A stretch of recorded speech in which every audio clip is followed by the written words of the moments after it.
Hi all, I am Gunjan Gupta, your instructor. So today we will cover exclude and include test cases. It is a very important topic, for interviews. So let's get started. Exclude and include test cases. TestNG provides the feature for enabling and disabling the test cases. So we can disable set of test cases from getting executed. For example, consider a scenario where a serious bug occurs in a feature due to certain tests. So we need to disable the test cases being executed. So how we will be doing that? Using @test a notification.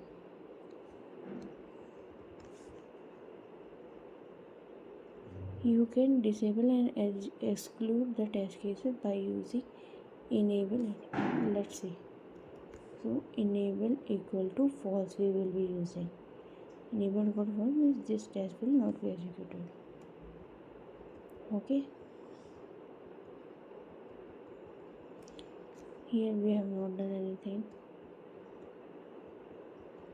Here also we have not done anything.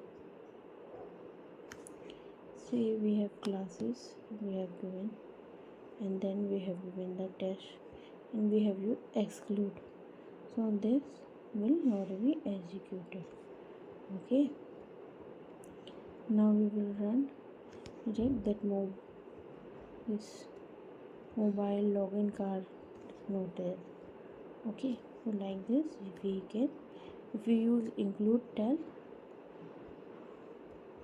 Now we have to use this include test 3.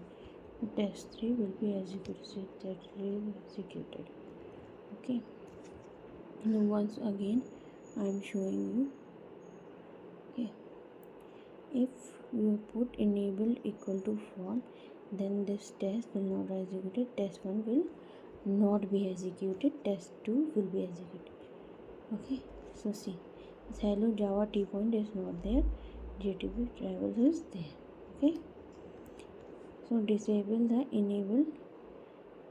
We have disabled it. Now enable. We have removed that. It is enabled. So both test will be executed. Okay. So here we have 3. Now we don't want this to execute.